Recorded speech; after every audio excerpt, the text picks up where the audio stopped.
Good morning, good afternoon. Welcome to our webinar today for the future of schematic design tools with cloud data management. I am your host and presenter, Charles Mayu. We will get here started shortly. Just get a few minutes or a minute or two for everyone to get in here. Looks like we've got quite the number of people to get in, so we'll let everyone jump in here and get in here really quickly. And we'll get started here in just a minute or two. Just a quick housekeeping scenario just before we start. If you do have any questions, please use the questions and answers, the Q&A panel. That way we can keep track of those questions and we can make sure we actually answer those.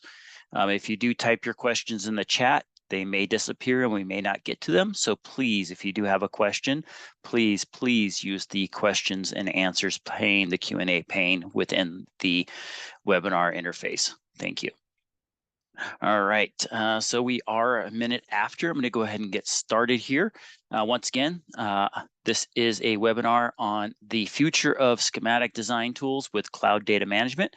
An introduction to the Electrical Schematic Designer Role for the 3D Experience platform. I am your presenter, Charles Mayu. I'm an industry process consultant in North America, specializing and focused on electrical. And I do work for Dassault Systems on the SolidWorks corporation side. All right. So just get into a little more about myself, a little bio here. I am a resident on the West Coast. I do live in the biggest little city in the world, which is Reno, Nevada, and have two sons, ages 13 and 4. I'm an avid bowler, woodworker, Disney park enthusiast. I love the rides. Can't say it, the electromechanical guy. I love how they all work. Also do a little bit of dabbling in 3D printers and 3D printing, I should say, and overall tinker. Come to you guys with over 20 years of experience with computer-aided engineering solutions, right? So back to my days of using AutoCAD and then, SolidWorks since 2000 basically, so almost 25 years plus now. 10 years of experience with SolidWorks Electrical and the electrical offerings from SolidWorks. I have presented now, I should update this 3 times at SolidWorks World, or 3D Experience World as it is now. Past experience using designing medical device testing equipment, refrigeration systems, and liquid solid separation systems, all of which did include electrical integration and having to deal with electrical wiring diagrams and schematics for that type of stuff. Down there on my is my QR code for my LinkedIn profile. So if you would like to link up on LinkedIn, we definitely have that available for us. So with that out, we'll kind of give you a quick agenda of what we're going to go into today. So for this rest of this webinar, I'm going to go ahead and stop my video so that way you guys can focus on what I am presenting instead of looking at me and seeing all my hand gestures that I do when I talk. So our quick agenda, I'm going to go over basically electrical schematic designer role and the electrical schematic design application, right? So there are maybe a little bit different confusion. There are times I'm going to call it designer and times I'm going to call it design, because what I'm talking about is the role, which is designer, and one is the actual application that's part of that role, which is design. Okay. So we're going to cover some of the best-in-class schematic design tools that we have within the application. We're going to go through creating some supporting documentation, right? So reports, build materials, from-to lists, that type of stuff that goes with it. 2D cabinet layout, some of those other things that go with supporting documentation. Then we're going to look at how do we handle design changes, right? How do we manage that? How do we make changes, that type of stuff? And then the last thing is we're going to talk about how we go ahead and take this project that we've created. How do we store and manage that on the 3D Experience platform? If you have a lot of experience with 3D Experience platform and data management side of that things, this is going to be kind of remedial, just kind of giving a little bit of a base of what we can do and what we have available for us within the tool that we have available on the platform for us. All right, so go ahead and continue on here. So electrical schematic designer intro, right? So designer is the role, right? So I'm going to talk about that, right? So electrical schematic designer is the 3D Experience role. If you're not familiar with our 3D Experience platform, right, everything and all of our roles and apps can be found under the compass and it will list out all of your existing roles. It does say Electrical Schematic Designer. And if you pay attention closely, it does say CATIA underneath it. So this is a role or an app that combines both our traditional SolidWorks stuff and the realm of into the CATIA side of things also. In fact, there are connectivities planned for both the CATIA routing tools and the SolidWorks routing tools. So we'll be able to use this schematic tool for both 3D modeling worlds going into the future. Right, so the role contains one application as of today, which is the Electrical Schematic Designer, right? So that is the role. Eventually it may expand into more apps within that role, but as of today, it's just that one single app within this role. If you're familiar with a lot of the other roles, do contain multiple apps, so that's just how it may end up being in the future. All right, so kind of to talk about the typical design process that we typically go through, right? A lot of times with older traditional systems, we're going to, define our logic, part selection, cable drawings, all that type of stuff, right? We're going to create the schematics. We're going to do all that type of stuff. And then we're going to take it outside of our CAD tool. We're going to go into our documentation phase, right? So we're going to create our bill of materials or create our wires, from to lists, our cable detail reports, all that type of stuff is a manual process. And then we've got to go back and audit all that stuff, right? So we've got to make sure that our logic definitions, our bill of materials, our reports, all that type of stuff match together, right? And it takes someone to physically look through everything. Do I have all my wire numbers correct? Do I have all my component tagging correct? Does all that match between all the different applications, all the different documentations that I'm working and maintaining and managing that stuff, right? So with the Electrical Schematic Designer role, if any of you are familiar with SolidWorks Electrical, we also do that inside of SolidWorks Electrical, is we combine all of those into a single unified application that takes care of and tracks all of that for us, helping us create and generate accurate reports, helps us maintain that audit and be able to do all that from within one application, so I don't have to manage and jump between applications to have that taken care of. And we'll see that here shortly when we get into it.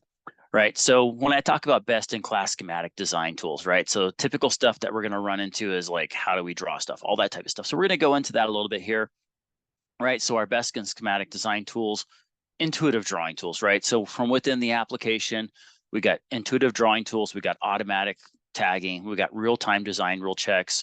We can have a unified design library of symbols, manufacturer's parts and cables library, and macros, which is our design reuse stuff, right? And then we have easily and reusable cross-referencing to go through all that type of stuff. And there's just some screenshots of what we're going to take a look at. And with that, let's go ahead and jump into our first live section of this demo, right? So I'm going to go ahead and open up Electrical Schematic Designer. Now, if you're new to the 3D Experience platform, I'll go ahead and show that, right? So from our 3D Experience platform, we're just going to go to our compass to go to our roles and apps. And if we scroll all the way up here, we see our list of our roles. So I click on Electrical Schematic Designer, and it's going to give me the ability to go ahead and click on Electrical Schematic Design to open that up. Now you can also set that as a favorite, so you don't have to go in there, and it's right there available for you automatically all the time available for you. And I've got some other stuff here I'm going to talk about a little bit later, which is our collaborative spaces and our bookmarks and our collaborative life cycles, right? So we have all that stuff available for us. So from within the application, I'm just going to go ahead and open up our electrical project manager. I'm just going to start a new project here really quick. Now, because it is going to pull my project templates from my collaborative space, it does take a little bit of time for this to pop up. And in here, I've got a new demo start, right? So I'm just going to call this one, I'm just going to call it Schematic Designer. I'm just going to go ahead and start with that, right? So we'll just go ahead and create that. Just create something simple right there. So it does have to build up in the background. Now, if you're familiar with our desktop application, which would be SolidWorks Electrical, that one does run on top of, a database tool. So that's one of the advantages of going to a cloud-based solution such as SolidWorks or the Electrical Schematic Designer, is that I don't have to install and manage and maintain a server which has SQL and all that other stuff on it. Now with that, I do lose a little bit of that power that's coming with it as of right now. One of the things that may come up and may talk about people are maybe used to, if they're used to using SOLIDWORKS Electrical, is the ability to have multi-user collaboration. Unfortunately, with the cloud-based tools, we don't have that ability as of today. It is in the future, it's in the pipes. But one of the things that it is doing right now, it is building up my project, information on my local computer. So it is building it up in a temporary folder location. So it does take a little bit longer for it to generate that stuff and create that for me. And it looks like it's taking a little bit longer than I would expect. Now, it might be because one thing I forgot to double check is, did I create a unique name for my project? And that might have been the one. Gotcha. I may not have done that correctly right now. So let me go ahead and cancel that. Let me just go ahead and take a quick, and let's go ahead and restart our electrical schematic designer here. So we'll just go ahead and kill that process. Let's go ahead and just restart it here from our platform. You'll see it's going to launch here. It's going to take a little bit longer. I'm just going to double check to make sure I create a unique project name. There we go. See, it's going to launch here. It's going to initialize the application.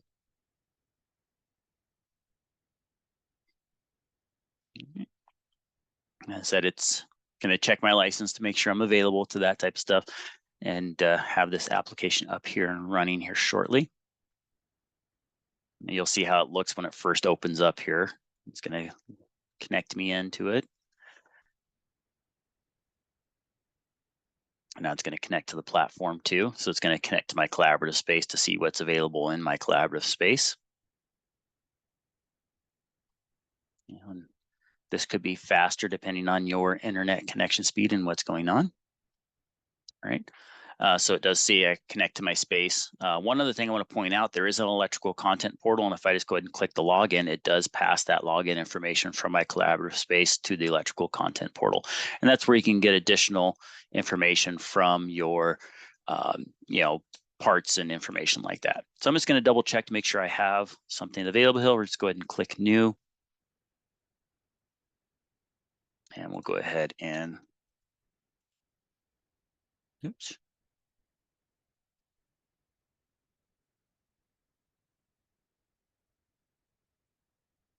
Make sure I've got a unique file name there, or a unique project name, which I do. So I'll just go ahead and click create and have it create that project here really quick for me.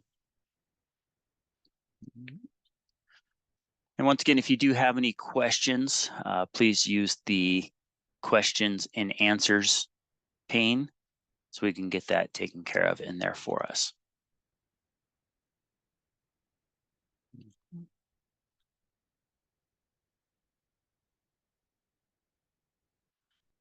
Okay. We'll let this go through a little bit longer, once more.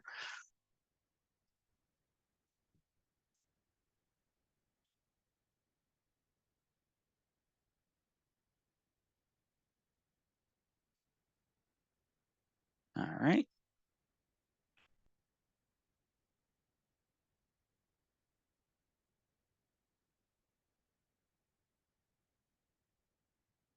Just double checking.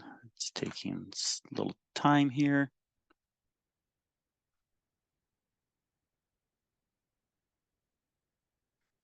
One question that came in is if we do put a duplicate project name.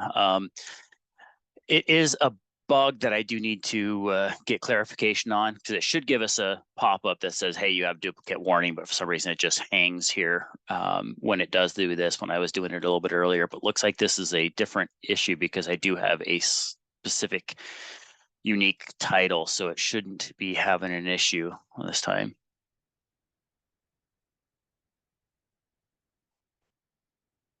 All right, so there we go. So it did take a little bit of time. It eventually kind of came into here. So we do have the ability to go in here. So if we take a look at, we have some pre-existing drawings that are available for us. So one of them right off the bat is I have a cover page, and on this cover page, I have my revisions, and then I have a power page and a controls page here, right? So we've got those available for us. So if we come into our controls page, I'm going to go ahead and draw some wires here. And one thing I'm going to come into is go ahead and select my wire styles that I want to use. So I'm going to use each phase with the color 8 gauge. Now you can break this up by voltage, gauge, and color, however you see fit. You can set this and break this up. And if you notice, there's also pneumatic and hydraulic stuff here. So we are just a schematic, even though the electrical is in the name, it is truly just a schematic tool. So you can use it for additional schematic types such as hydraulics, pneumatics, P&IDs, and electrical are all available there, right? So I'm going to go ahead and start with this one here, and I'm going to go ahead and pin this so I have it pinned. So I'm going to draw multiple sets of wires here. And our default spacing is 1/4 inch or 5 millimeter. I'm just going to go ahead and leave that as the fine. And the other thing I want to make sure is that I have my snap setting turned on down here. And my spacing, I'm going to go ahead and adjust this to be a 1/4 inch spacing really quick, right? So I maintain my normal spacing there. So I'm just going to draw out some wires here and go ahead and get that taken care of. And I'm going to go ahead and draw another branch here off of that also to keep that set up. We'll go ahead and close this out. Now, one of the things that I might want to be able to do is I can come up here and say insert symbols, go search my symbol library to go find that, right? Find the correct symbol that I want to use based off the classifications that I have. But that's kind of tedious and a little bit more difficult to do. So what I'm going to do is I'm going to go ahead and turn on my window or my symbols palette, which will be over here on my right-hand side. So I've got a symbols palette here. And the nice thing about this is I can come in here and do a search, right? So if I come in and type in disco and do a quick search, it's going to find anything with disco in the name. I'm going to grab this 4-pole fuse disconnector, and I'm going to go ahead and double click it, and that will kick me into the insert symbols command. Now the default symbol orientation would be, for a branch coming off like that, but that's not necessarily how I want it. So I can just simply right click and it will rotate through all the different options that I want. And in fact, there's the one I want, which is basically rotated 270. I'm going to go ahead and drop this in. You notice it's going to, with my snap settings, it's going to line up with those wires. And when I drop this in, it's going to give it automatically tag this component for this symbol, right? So it's going to give me 02F1, 02 being the drawing I'm on, F for fuse, and 1 for the first fuse disconnector, right? So it dropped that in there, automatically tagged it for me, automatically split my wires there, so I didn't have to go back in and do any trimming there, right? So if I come back in and do a 3-pole for the rest of my devices, now the rest of my devices for now are going to be placed on this rung here, on this branch. So I'm just going to go ahead and drag and drop these out to get those placed on how I see. So Q for my circuit breakers and Q1, so 02 Q1. Now the root mark of Q is just what my default settings are set up to. You can change that to however you want. So if you wanted to be CB for circuit breakers, you can definitely do that. And same thing for contactor relays, right? So I'm going to go ahead and bring this one out. It's going to use K as the default, but I can set that up to be CR if I want it to be contactor relay, right? So 02 K1, go ahead and drop that in there. And then I'm going to go ahead and drop in a motor, and we'll grab our 3-phase motor. And once again, just go ahead and drag and drop 02 M1, drop that in there and create that. Now, one of the cool things that I talked about was like design rule checks and reports and stuff like that. So I can run real-time design rule checks within this. And this one I have right here is components missing manufacturer's parts, right? So if I expand this over, what this is telling me is that, hey, you dropped in a schematic symbol on this drawing, right? So it gives me which drawing it's on, and these are hyperlinks. So it does take me directly to it. And it says, hey, 02 F1, you dropped in a schematic symbol. That schematic symbol has circuits assigned to it, and you don't have a manufacturer's part that matches that circuit. So I can come in and go ahead and search my library. Now I did pre-populate some of my library, and I'm going to use some generic stuff just from SWST. And like I was talking about, if you wanted to get more information or more components, right? So let me just back out of here from our libraries pane. Right here, our electrical content portal, you can come in here and look for different manufacturers, find anything that you want. So maybe I'm looking for stuff from ABB. I can come in here or Allen Bradley and do a search really quick for ABB. It's got 33,000 parts in here for ABB, right? So if I go ahead and click on that, I can search by part number. I can definitely open this up and get into that information to see what's available there for us for additional information from them. So you can download this information directly into it. All right, so I open that up. You can see here's all like buttons and switches, all sorts of different stuff. You can search that. You can search by description, part numbers, any of that type of stuff. You can search that electrical content portal from within the application to get that additional parts that you may need. Okay. All right, so I'm going to go ahead and search, grab this part from my SWST, add that. Now this is a fuse disconnector, so I could just add that and would be just my fuse disconnector. But hey, what if I want to build up my bill of material now and I want to add in the fuses, right? So I'm going to use a Busman fuse, right? So if I go up a level to just fuse disconnectors, and then if I come down to values, I can say, give me anything that's 20 amp. Boom, there's my 20 amp fuse I'm going to go ahead and use. So I can say, I need 4 of those, add those. So I've got my fuse disconnector with a holder and then the individual fuses that I need to create that, right? And adding that helps out with that. And where that's going to come into play is within our bill of materials, right? So you can see I added that. Now I have my report with my bill of materials, which gives me the fuses and the fuse disconnector available there, showing both of those within my bill of materials. So as I add these manufacturer's parts to these components, it's going to bring that up for us. Now I have this one, my design rule. Just go ahead and click update, ran that rule again, and it's going to fix it. Now I can go to the next one and take care of those. So let me go ahead and assign these for the rest of these components really quick. So that way we have this bill of materials and this information defined for us. Now, one thing I forgot to point out is when I'm in here searching for manufacturer's parts, right? Right. So this one I'm going to go same base class because it's not a power contact, it's just regular relay.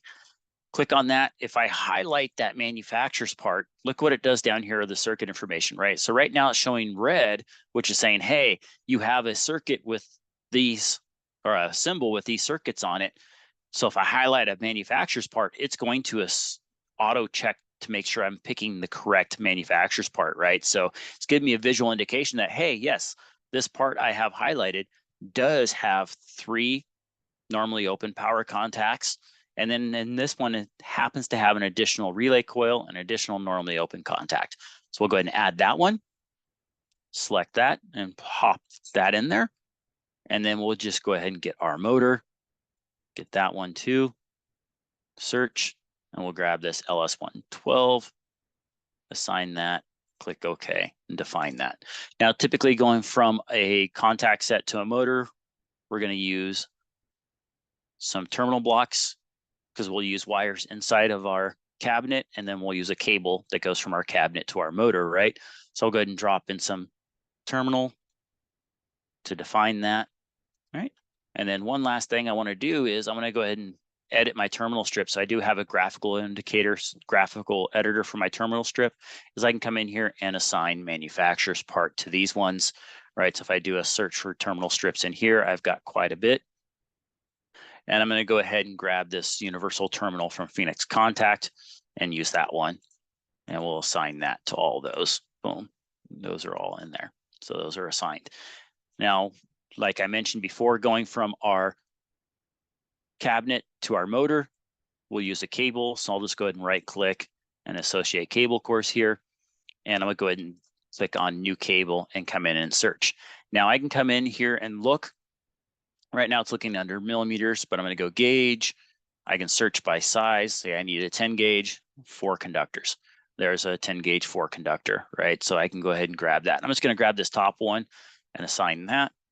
Select that, and now I've got the individual cable cores that I can select, and I can just select them individually. If I don't want them to go in the same drop down order, I'm going to go ahead and drop them in and just say associate cable cores, and it's going to associate to those all the way through, right? So we're going to go ahead and do that. Now, one thing I'm going to point out is right now all of my components are technically inside of my electrical enclosure. That's because my drawing is associated with the electrical enclosure. But this motor, I don't want it in the enclosure. I wanted to put it on my conveyor. So I'm going to get it outside of my enclosure, right?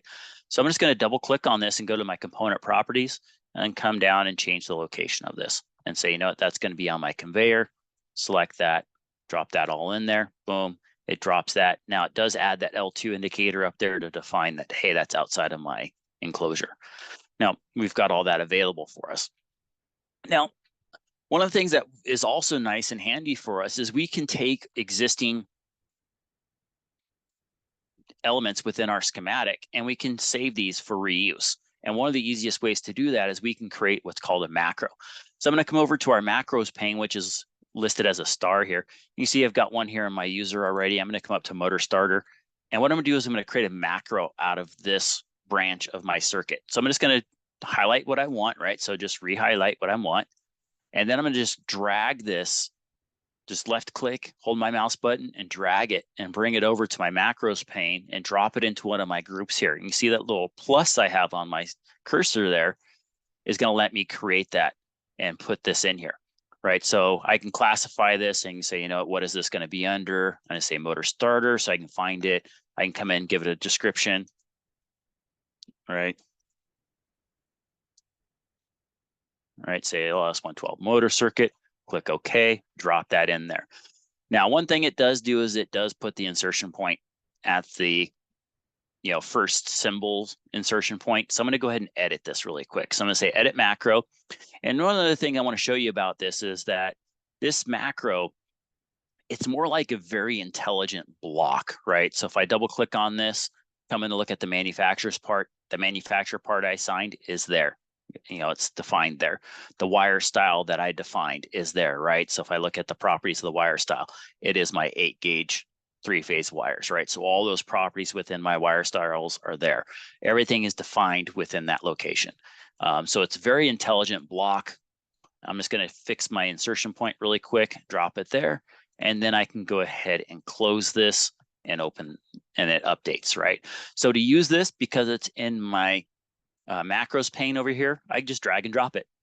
All right, so left click hold, drag it out, drop this in and place that and say, say finish. If I just do my standard default on that, what it does is it automatically indexes the tags for those. So 02Q2, 02K2, kept the same terminal strip, but increased the terminal block number and dropped in those motors. Now it did also increment the cable information, right? Increase those by 1, and then we'll just go ahead and drag this out. Another 1 here, drop it there, click finish, get all those lined up and associated for us. Now, to make this thing a little bit easier to see, if I'm looking at the schematic, I may assume that this motor's there because I may not notice that L2. So to help clarify that, I'm going to drop in a location outline around these motors and say, hey, you know what, these are technically part of my L2 conveyor. So we'll go ahead and change those, set that up and change that, right? So I could have changed that location information after the end, but now I get this nice little box around it that says, hey, that's part of the conveyor. Now, I can also come in and do an insert macro, which will take me into my macros library, and I can grab one to grab, such as my power supply here. I can grab that, drop this in here, line that up where I want it, and click finish. And that sets that up. Now, if I wanted to clean this up a little bit, move some things around, move some labels and some text, I can do that really quick by coming in, come into my attributes. I can turn off those individual attributes, right? And say, hey, hide these, hide those, move these around to get them looking cleaner, right? I can do all that and clean that up. So it makes it a little bit easier to read and see what is actually going on here. Okay. So that's our high voltage. To come jump over to our controls or our low voltage, and we're going to go ahead and draw some wires again here also. So I'm going to grab my 24-volt 18-gauge wire. I'm just going to draw. Let me undo that. I don't need 4 of them. I only need 1. So we'll go ahead and drop one of those in. All right, and I can come over and just draw another one over on this side, just to help clean this up. And just draw it out. Now I'm not going to worry about what my wire styles are. I'm just going to get it out, drawn out. So I'm going to do something similar to a, ladder logic here, right? And then I'm going to go ahead and insert some more symbols. So I'm going to use my symbols palette again over here. And in this one, everything I'm going to use is going to be under my commands here. So I can just simply come in here and drag and drop. So we'll start with a normally open push button, drag and drop that in there, click OK. And then we'll put an E-stop here in the middle, drag and drop that one, drop that in there. And then we'll go ahead and get a relay coil, drop that in there. And then we'll get a indicator light, drop it below here. And then a normally open contact set. All right, so there's all of our parts. And again, if I came back to my electrical project, did my design rules, and looked for components missing manufacturer's parts, you can see all those parts I just dropped in there, right? Push button, switch 1, which is our E-stop, 03K1, 02, all that information is there, right? So it's all defined in there and placed in there. Okay. And now it's this one has some extra information on it, extra attributes. I'm just going to go ahead and turn those off.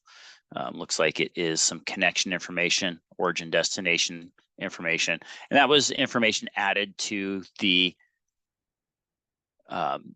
symbol that is being dragged in from there. That's all that is. So we'll go ahead and get our manufacturer's parts defined for these. So we'll go ahead and search for this, do a search for buttons and switches. And if we come in here, I'm just going to grab one of our demo ones here. We'll just grab this one here. All right, so this one's got the normally open button, and it's got a light indicator with it, so we'll use that one. And then we will also grab our E-stop and search for that. Once again, we'll use a generic part here. Normally open, we'll grab that one there and select that, drop that one in. And that technically is the only 2 parts we need to add for these. The rest of these symbols need to be associated with other components, right? So if we'll go ahead and say assign component, and this is going to allow us to pick other components. Now there is ability to filter, so right, so I can say same class, so give me only stuff that are the same class, right? Give me stuff that are the same base class, right? So same, this would be, you know, coils, contactor relays, that type of stuff. I want this to technically be part of 02K1, so we'll assign that to 02K1. And then same thing with this one, we want that one to be 02K1 also. Okay, so those are defined.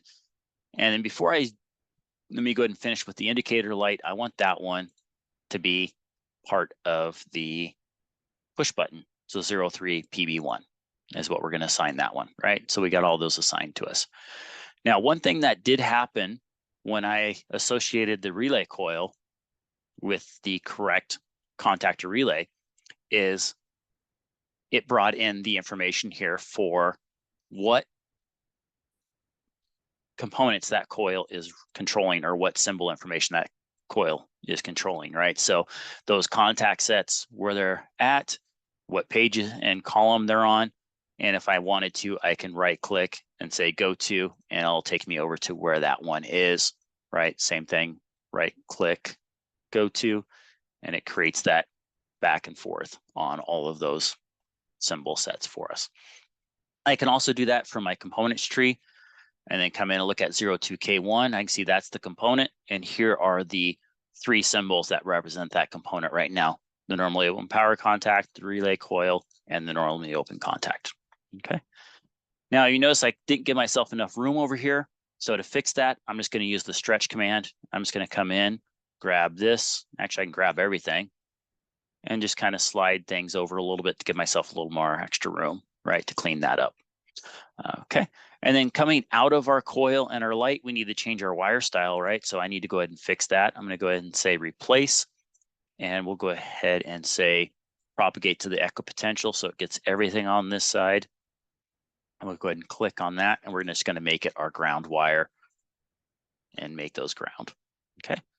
Now, the reason we needed to do that is so I can connect up my power supply. So for that, we'll use off-page designators, or our origin destination arrows, right? So I'll go ahead and open up my origin destination arrow manager. Now I like to tile vertically and make this full screen so I can see it easier. And we're just going to come up and say single insertion, and I can go ahead and select the endpoint of a wire. Now, if I select my endpoint of my positive there, my 18 gauge 24 volt wire, it's only going to let me connect to the wire of the same type. So I can drop that in there, my ground to ground. So that helps prevent any cross connections, right? And these are hyperlinks. So if I double click them, double click on them, it takes me to where those are. And the information is intelligent. So it's saying it's coming from 029, which is 02, page 02, row 9. So if I take a look at that, row 9 is where that's at. And this one is 02, row 10. All right, so that information is there. Now that can be customized also, so you can set that up to have customized information available for you. So I'm going to go ahead and drop in a couple more macros here just to finish up my controls page so you guys don't sit here and watch me do a bunch of stuff. I'm going to bring in a very simplified PLC here and drop that in. Right, so it's just a simple PLC with that information.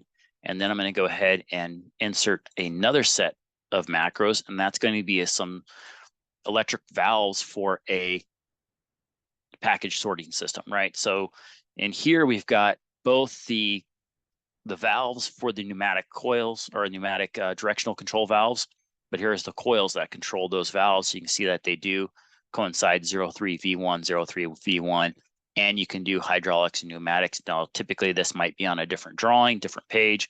I just threw it on the same one here just to represent that and show that. Now I do have it kind of coming into my title block here. So, once again, just to quickly fix it, I'll use the stretch command and I'll just go ahead and grab everything here, and I can just quickly, easily move things around and get those cleaned up a little bit more, right? So I can get that connected up, cleaned up a little bit. And if I don't like that, just typical Control Z will undo what I did, and I can come back in and grab. I went a little too high is what I did. So we'll just go ahead and fix that, bring that up just one section. All right, and the last thing I need to do is connect up all my ground wires. So I'll say draw single wire. Now I want to point out I'm still in my 24 volt 18 gauge, but I'm going to come in here and, well, looks like my snap is off again. So let's fix my snap. 0.25, and I can come in, grab the end of my ground wire here, go ahead and get it to infer across where I'm going to be. All right, so it's going to say, hey, you want to connect up to there, but I'm actually going to come up a little bit further, drag that over and connect there, and then get that. And then I can just take this. Looks like I might need to adjust my snap a little bit more. We'll go down to an 1/8 inch, just so I can get this connected up too. Right, so there we go. Those are all connected.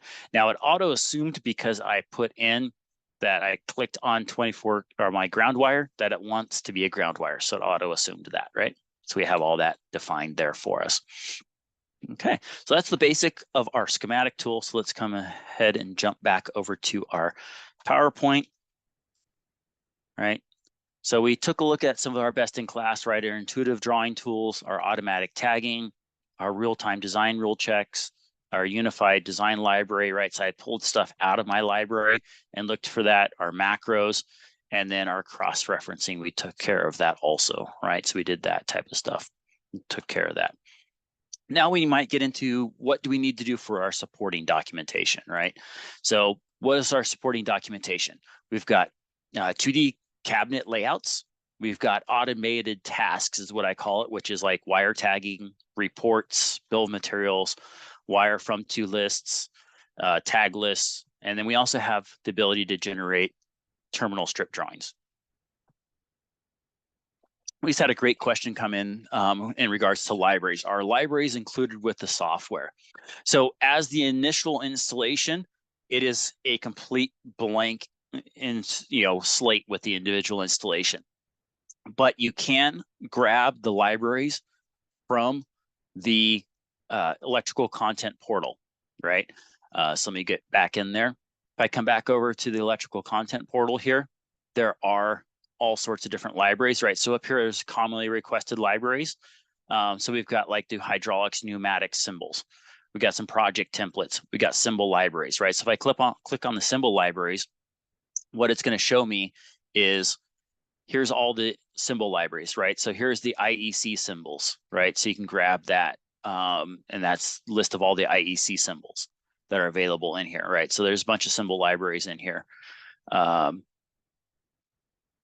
Question came in is how the parent and sibling devices can be handled.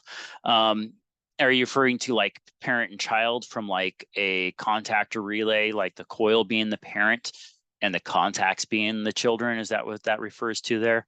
So the way that's handling that is based off the symbol information, right? So if I come to symbol properties, down here under cross-reference type, it's automatically using default configuration. So within the application, it recognizes that, hey, this is the parent and shows the information in table, right? So just based off what the symbol is set up to be as, if the symbol is set up to be a parent or a child, it will automatically associate those between the two of them, right? So if I come over the symbol property, this one's set up as child.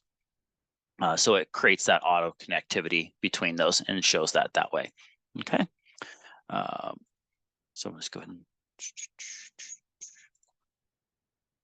mark those really quick, okay? So back to where we were in our presentation before we had those couple questions there. All right, so next step in our process is to do our cabinet layout. So I'm going to come up to process here, and I'm going to do 2D cabinet layout. We're just going to go ahead and launch that. Now I can create a cabinet layout per location and one for the top level. I'm just going to create it for my main electrical enclosure. Click OK. And it doesn't look like it did anything. And that's because it added a drawing or a page. So I'm going to come over here to pages and it added this 04 main electrical enclosure. So I'm going to go ahead and open that up. And I can see here, this is that information available for me. Now, this is a different title block. It's using a generic one that has rev information in there. You can keep that if you want. You can change that. Like I said, title blocks are customizable also. And here's a list of all of our components that need to be inserted, right? But what am I missing? I'm missing a cabinet to put this in. So I'm going to highlight this. I'm going to go ahead and click Add Cabinet. And I'm going to come in here and search. Now, if I do a search, I've got 29 of them in my library. I can take it pretty easy, look for it. But what I'm going to grab is this Rittal 1055 and grab that one and set that one up, right? So it's door, it's, you know, those sizes right there, and get that. And hey, wait, there's the mounting plate with it. So I can actually add both of those into here. So I can add that one, grab that, add that. So I've got the cabinet and the mounting plate that goes inside that cabinet. I can add both of those. So here's my picture of my cabinet. Go ahead and drop that in there. Now, 2D cabinet layouts are a scaled drawing that are true to scale. So I can go ahead and adjust that up here by clicking and changing the scale. All right, so there's that.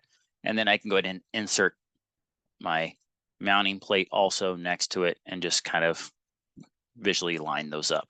Now, one thing we want to make sure is that we do have our snap setting set, and this one's set to an 1/8 inch, which is good. You do have the ability to set up object snaps too. So if you want to use endpoints, midpoints, all that type of stuff, you can turn those on also to be used. Okay. Now, before we insert any of our other components, we need some DIN rails to mount those because all of our components are DIN rail mounted other than our e-stop and our push button, right? So we'll go ahead and insert some DIN rails. So just by highlighting our location, I'll come up and say add rail. And then I just go ahead and once again, search my library. And I'm going to grab this top one, this 15 by 35. And we'll go ahead and add one of them for now. We'll go ahead and drop that in here.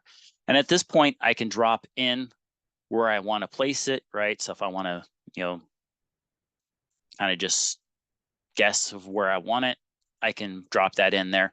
I could define the length. If I need to update the length of it, I have the ability to update the length of the rail. And I can say, you know, this needs to be, you know, 22 instead of 22.5, right? So it updates that quick and easy. Now, if I need multiple of these are symbols. So in fact, I can just do a simple copy and paste, right? And it's going to drop that in there and I can paste another one. Now, the nice thing about doing it this way is it's going to make sure all those are the same length. They're all 22.5, right? And if I need to make a change, I can update the length and be fine with it. And it'll update pretty easily, right? And I can select multiples to do that too. Okay, now I have my DIN rails. I can go ahead and start inserting my parts. Now, my fuse disconnector, I don't want to insert just the component because I've got the, not only do I have the fuse disconnector, I have the fuses. And honestly, the fuses don't need to be in this. So I just go ahead and insert that top level one, right? And just drop that in there. And I can place that component there. All right, so that drops a visual representation of that component in there, nice and neat. Now, the other things I might want is, I can drop in multiples at the same time if I wanted to, like my power supply and my circuit breakers. I can drop all of those in at once, right? So I can drop my power supply on there. Now there's spacing available here. So I can say, give me 0.5, give me a 1/2 inch spacing, drop those in, and it's going to drop those in and it's going to space those out for me accordingly. Okay. Now, this may get tedious to know exactly what did I insert, what didn't I insert. So I can filter this right here by clicking the filters. I can turn that filter on and off. And basically what I'm doing is I'm saying filter. And what am I filtering? Filter out inserted manufacturer's part. I can filter out accessories. I can filter out auxiliaries, right? So accessories and auxiliaries. The way I talk about that, accessories would be anything that would go with that part. Maybe it's non-electrically connected, like for buttons and switches, maybe you have a legend plate that goes with it. Auxiliaries would be auxiliary components that necessarily would go with that part. Say you have a contactor relay and it's got an auxiliary contact set that gets clipped onto that component. Well, that's an auxiliary part, right? And there's also an option to filter manufacturer's parts excluded from bill of material, which is an option within the application. So you can filter multiple ways to make it easier to see all this stuff. So we'll go ahead and insert the next set. We'll drop in our PLC first. We'll drop that in on here. And this one, I'm going to change the spacing to be 1 inch on this one instead. And we'll just go ahead and drop it in right there. Boom, get all those dropped in there. Now we can go ahead and drop in our terminal strip. So I'll say insert terminal strip. I can drop in that first one. Boom, drops all those in. And then same thing on our second terminal strip. We'll go ahead and drop that in here and place that one there. All right. And once again, we can turn our filter on and off. So the last thing we need to do is get in our push button. So we'll drop in our start button and we'll drop in our e-stop, right? So we'll go ahead and get those dropped in. Now, if I needed to, I can add dimensions, right? So I can add linear dimensions to say, from the, and this is where you'd want to turn off snap and turn on object snaps, right? So you can say, hey, get from the edge of this to there, drop that in there.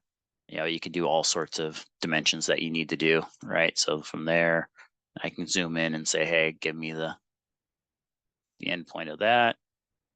Right, so I can fully define this and dimension it out if I needed to, get all that defined out, set all that stuff up, right? I can also add balloons, right? So I can say, hey, auto balloon this, give me balloon numbers, insert a report, right? So I can insert a report table also and drop that in here, right? So 2D cabinet layout. So if I needed to get my typical information that I would normally see on a 2D drawing, I can definitely get that, right? So there's my bill of materials inserted with row numbers there for it, right? So I can see all that information available there directly on this drawing. So if I move this around, change the scale, I can get that onto my title block and all of it's there available for me to see, right? So I can get all that on my drawing. Right, so there's my electrical enclosure or my 2D cabinet layout drawing. So if we come back over to our cover page, some of the other things I talked about actually before I get into that is our process. We'll go ahead and number our wires. So before I bring that up, I'll come to my power page. We'll number our wires and it's going to follow a formula to go ahead and do this for me so that we manages that and takes care of that. So it did name it, 209, so drawing 2, row 9 for our low voltage. Our high voltage is just using the equipotential information, right? So if I go ahead and show wire marks on that, L1-2, L1-2, and then technically this is also L1-2, right? So you can see that those are all the same equipotential. Now, if I wanted individual wire numbers, I can definitely turn that on and set that up, right? So that's all available there for us and see that's available. Now, so we can go to our electrical project. We can go back to our reports and we take a look at our bill of materials group by manufacturer. There's all of our bill of materials, right? List of wires by line style. Wire numbers are in there.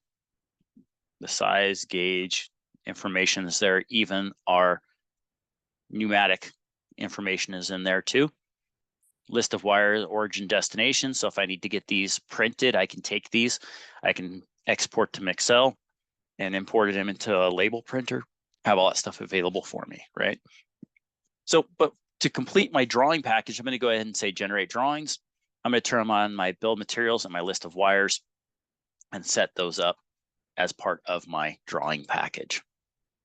So we'll get that all defined here. And you'll notice that'll populate a bunch of stuff over here. Close that. Oh, I forgot to do one other drawing. So I'm going to go ahead and say generate drawing. I forgot to do a drawing list, right? And we'll get that taken care of. Okay, so we got our drawing list put there at the end, right? So one of the other things that we can also do, and this is going to be our terminal strips, we can tell it to generate drawings of our terminal strips. This is all automated tasks that it's doing for us. I don't have to go back and do any other types of drawings. I just have to click a button and it generates them automatically for me, right? So here's a great terminal strip drawing, great for manufacturing, great for troubleshooting, has the ability to show everything and display everything for us for all the different terminal strips, right? So you can see where wires are connected, where they're connected to, what they're connected to, all that information, right? So if they're drawn out to with a cable, it shows us the information for that cable and where it's connected to. All right, so back to our PowerPoint here. So we took a look at 2D layouts. We took a look at our automated tasks such as wire tagging, right? So it automatically generated those wire tags based off formulas for our wire styles. And then our reports. We looked at bill of material, wire from to lists, we looked at the tag lists, and we looked at terminal strip drawings, right? So those are all automated stuff for us to help create that documentation better, right? So what about design updates, right? So how does it handle and manage design updates going all the way through? And we can take a look at that here in a second. So if we're going to do is we're going to move some pages around, we're going to update our marks, update our wire tags, and then we'll update our automatic pages, right? So our reports and terminal strip drawings. So let's go ahead and take a look at that really quick. So we come back over here, our drawing list ended up being put in 11th, right? So then I can drag and drop this and bring this up and put it under our cover page, because that's typically where it's going to go: cover page, drawing list, and then all of our drawings, right? But that gets out of order with this, right? So we can take care of that and define that really quick. All right, so I'm just going to right click on my document book here, say renumber documents, tell it to recalculate and recalculate the manual marks, right? It's going to tell me, hey, it cannot be undone. Yes, I do want to do it, and take care of that. Now I just created a bunch of mistakes though, right? For my auditing purpose, right? If my company policy is to have all of my components named after which drawing they're first inserted on, 02 is now 03. That doesn't make sense, right? So we need to fix that, right? So come up to process, we'll tell it to renumber our marks. So we'll tell it to recalculate the order numbers and recalculate manual marks. Boom, yep, it's gonna give me a warning. Let's take care of that again. So now 0303. We need to update our wire numbers though, right? Because this one's 209, which should be 309. So we'll tell it to renumber our wires. We'll tell it to recalculate, boom. Yep, go through, recalculate. Now that shows 0309. But if we take a look at our bill of materials, it's referencing 02. Our list of wires by line styles is referencing 209 also. So we need to fix those. Well, the quickest and easiest way to fix those is just to come back into our reports, tell it to regenerate the drawings. Click OK, and it's going to regenerate those drawings for us. It's going to fix those, basically update all of those for us, and keep everything nice in sync with everything, right? So we come back up to our bill of materials. Now it says 03F1. All those are updated. List of wires by line styles, those are all also updated. Now the last thing that we also need to update is our terminal strips, right? So we come back up to terminal strips, tell it to regenerate those drawings also, and it will regenerate those drawings for us too. Okay. Yep, so we've got that information done for us. Okay. Now, a bunch of questions did come in while we were doing this. There was a question about adding a wire duct to the layout. Now that's the same as doing a DIN rail. It's the same way. Come up, hit the L1, add duct, and it does it the exact same way that you would do it for a wire duct, right? So if I come in here and grab this 25 by 25 duct, add that, I can drop this in. You know, if I turn my snap back on, I can drop that in, and I can say, you know what, bring it right to there. There we go. That's a wire duct there now. All right, so I can add those all throughout as I see fit. Same process as doing a DIN rail, completely taken care of. Okay. Let me clean up some of these questions here before we get moving on a little bit further. There was a question about, can I view this BOM in 3DX? As of right now, because I'm not connected to a 3D side of thing yet on the platform, I cannot officially directly view this BOM in the 3D Experience platform. Once you have it connected to, in the near future, there will be a connectivity to Electrical 3D, which will be a SolidWorks connected version, and or to the CATIA routing rules or routing tools that would be available on that side of things. But you do have to create a 3D model, and you do have to place a object in 3D for it to create that bill material as a complete bill material on the 3D side. Okay, so it's from just the schematic, no, you cannot see it in 3DX other than a PDF. Once we get connected to a 3D, then you have the ability to see the bill material in the 3D Experience platform side of things under physical parts and stuff like that. Okay. There's another question that, can the 2D panel layout generate a SolidWorks or generate a 3D SolidWorks assembly? Unfortunately, no, we cannot take this view from the 2D cabinet layout and generate a SolidWorks assembly directly from it. Information can get passed to SolidWorks. Traditionally, with the desktop application, any of our wire ducts and our DIN rail lengths would get passed, but they don't necessarily would generate the assembly automatically for us, unfortunately. Okay. Typically, the way that would be is if you're going to do a 3D, you wouldn't do a 2D cabinet layout. You just do it straight in 3D instead on the typical size of that. Okay. All right, and then another question came in is, can you have a generic / custom size mounting plate? Yes, you can do that. You just have to set that up in your manufacturer's parts and use your generic, basically the generic symbols that represent it, and it will adjust that size. Okay. All right, so we're getting close to our end of our allotted hours, but I do want to touch on the next set of stuff. So, you know, as we went through, I talked about all of our, our design changes, right? So we moved pages around, we updated marks. Actually, let me get to the PowerPoint, right? So we moved pages, we updated marks, we updated wire tags, updated automatic pages, reports and terminal strip drawings were created there, and the ability, right? So let's talk about what is kind of what everyone's asking a little bit about, was the cloud side of things, right? So the cloud storage on the 3D Experience platform, right? So we're using collaborative spaces. And one of the nice things about the collaborative spaces is making sure your bookmarks are set up correctly, right? So you do have the ability to set up bookmarks and use those. One of the things that you want to set up too is your project templates, because those will be stored on the collaborative space, and those are pulled from the collaborative space, okay? Projects are stored in collaborative spaces. You can store symbols, and you can also store manufacturer's parts and cables in the collaborative space, okay? So, you know, if you're not familiar with collaborative spaces, those are basically your giant repository of everything that goes into there, right?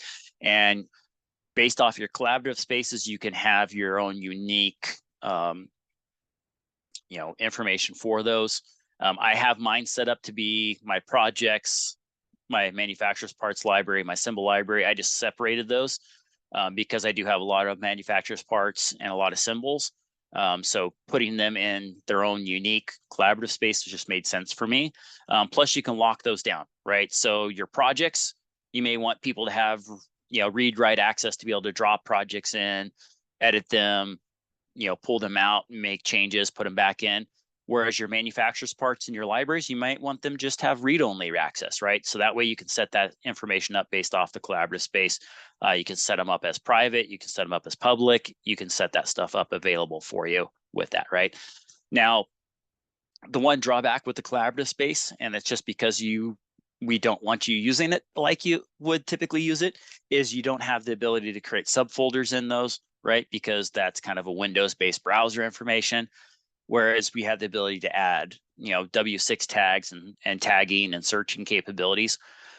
So if you do want to be able to browse things a little bit easier, bookmarks is where that comes in. So you can create multiple bookmarks, such as in my manufacturer's parts, I have set up bookmarks to have for each manufacturer, like ABB, Allen Bradley, SWST, right? So I have those set up as bookmarks. Now, the one drawback with is that you do have to set all that stuff up ahead of time. And it is a process to set those up, right? So you can have those set up so you can have those bookmarks to be able to find stuff faster and easier, right? So let's take a look at that in the 3D, in our electrical schematic designer side of things. So I'm going to come back to my home tab. I'm going to bring up my electrical project manager. Now, one thing about project templates, now the nice thing is I can take an existing project template, say this ANSI project template. If I just simply click Save as Template, so I can predefine my templates. They can be set up with predefined drawings. I can even have maybe a project that I've worked on as a template that just needs to be modified and updated, right? Maybe I just need to come in and make some minor changes for customers. So you can set those up as templates for reuse is easy. And it's just simple as say, hey, save as template. And it's going to take that project that you have highlighted and save it as a template, right? So it's going to drop that in and set that stuff up and define that, right? So I can say edit template or add template. I can say create as released or create as private. If I'm going to be making changes to this, I'll probably want to set it as private. And then if I want it to release it for everyone else to be able to use, I set, create as released, and boom, it's done, taken care of there. All right. Okay. All right, so that drops in, creates that as a template. When I click new, it's available for template, right? All right, so the other thing too is I can take my existing drawing or the existing project I'm working on right now. This is the one I'm working on. It says electrical schematic design, right? It's in blue, so that's open. All I have to do is click save with option, right? So click save with option. The reason I use save with option, it allows me to automatically generate my bookmark, right? So I can put that in, have it create that bookmark for me so I can easily find this later, right? So electrical schematic designer, status is going to add it. So if I highlight this, I can tell it to create the bookmark. Boom, it's going to create the bookmark. That's going to ask me where do I want to put the bookmark. So I'll expand my bookmarks. I'm going to put it in projects, right? So I can define as deep a layer. I can have my, in essence, folder structure, right? That I want all the way through there, right? So I can set, hey, make sure this is unlock or lock it. I can add a comment like, hey, this is initial check-in, right? So I can say, hey, define that, put that in that way, click OK, and it's going to go ahead and put that in there in the electrical project, right? So it's going to drop in based off my collaborative space. I didn't talk about this. I'll talk about this when I get to manufacturer's parts and symbols. But up here at the top, while this is checking this in, up here is where it is defining my electrical project, right? So that's the collaborative space I'm currently working in. So I can drop that down to change it to my manufacturer's library, drop that down to change it to my symbols library. So all that stuff is there available for me. So you can see it's now saving the project, storing it in an electrical, in a 3D experience platform.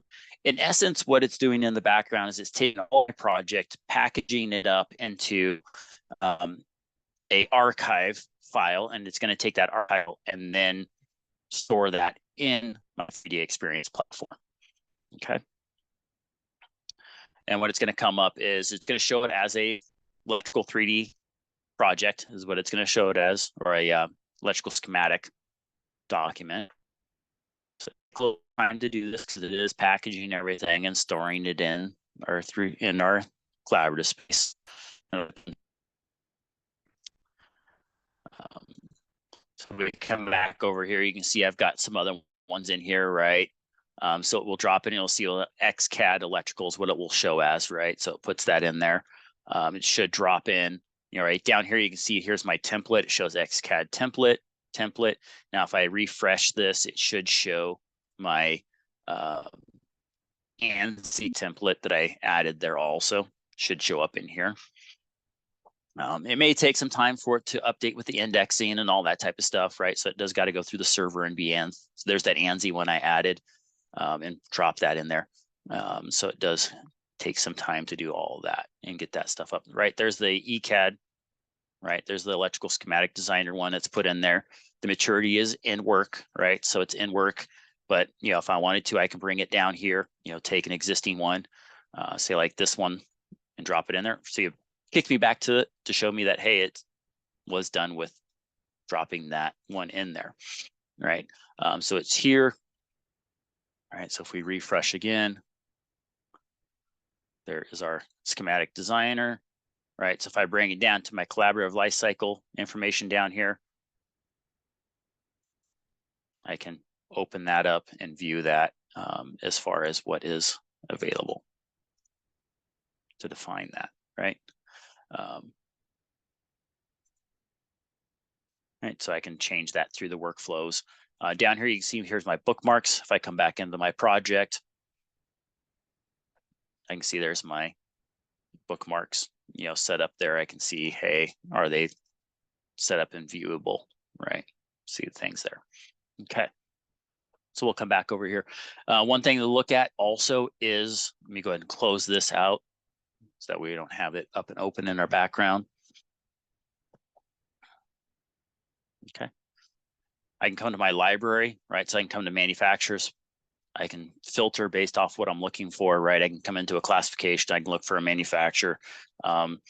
Say I'm going to look for busman, look for all those, any class, search, right? So if I want to insert or save all of my busmen, I can highlight everything and go ahead and click the save with, and then that would save that into, I forgot to change my,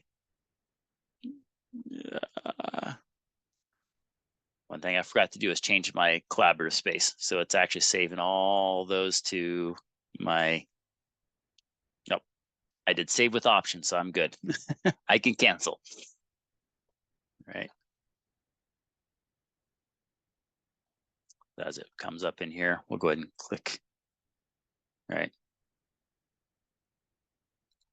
So it's saying it can't save those, so I'm going to cancel that. I'm going to change to my manufacturer's parts library, change my collab space, and then we can do those again, right? Now, one thing,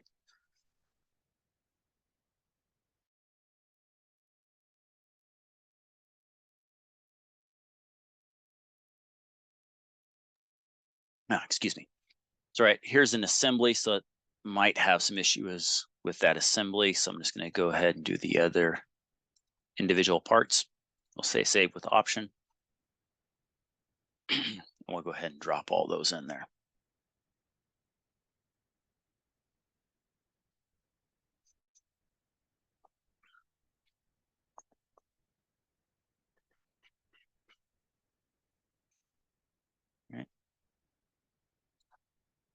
Right, so right now they're saying that they're not going to be saved, and it's probably because they're already in there. And we'll say include with scope. And we can go ahead and click OK, and it will go ahead and save those. That might be because they're locked. That's probably what it is. So if we look at our collab space, they're probably locked because they were checked in once before. So I'm going to go ahead and just cancel out. But that's the process you'd go with that. You can do the same thing for your symbols, same thing for your 2D footprint manager, right? Get all that stored in your collaborative space. All right. So once again, we looked at all of that. Symbols, manufacturers, parts, and cables have the same, right? So we did collaborative spaces, kind of touched on that really quick. If you want to know more about collaborative spaces, there's tons of information on that for 3D Experience platform and collaborative spaces and how to set up bookmarks and stuff like that. We talked about quickly how to do the project templates. We talked about the project storage in the collaborative spaces, and we talked about the symbols and the manufacturer's parts, storing those in the collaborative space. Now, one thing I didn't talk about is if I'm in my collaborative space, I want to go grab something from my server, I can click load from server and go find it, right? So the nice thing is you can set up this information and go grab this from your collaborative spaces. So you can set all this up, kind of do an implementation for one, from one individual setup, and then have everyone else pull everything from that location. And the idea is that your collaborative space becomes the area that you pull all of your, predefined stuff available from, right? So if you look at it, I've got 497 parts in here.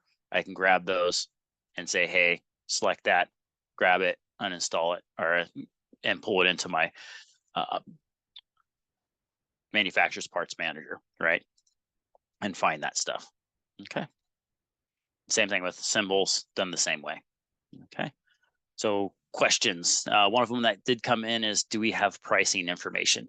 Now I'm going to have to refer you over to one of your value-added resellers or one of our partners. Individual pricing is determined through them. I do not have that pricing available today right now. It is an annual subscription though, because it is a role and it is per named user. So it is slightly different than our desktop utilities. So it is named user and it is, an annual subscription. Okay. Any other questions that there may be out there?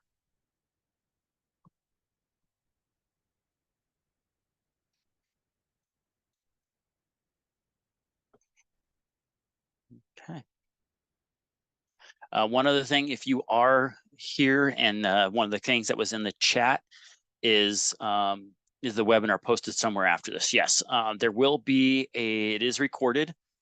So the webinar will be available within, I think it's about 24 hours after it takes time to process it. You should get an email because you are registered with the webinar that you can go be able to get or view that recording of the webinar. So it will be posted afterwards. And then there'll be numerous emails throughout the year, probably, of replays of the webinar available for you. Okay. If you don't have any other questions, I know we are about 12 minutes past the hour and we're only scheduled to go for an hour. Please don't hesitate. Go ahead and pop them in really quick and I'll answer those individually offline if we need to. But once again, thank you. And if you do have any other information or any other request on information, you can reach out to your local reseller. Or you can reach out to us via our website, right, on the 3ds.com. All right. So thank you once again. Enjoy the rest of your day. Goodbye.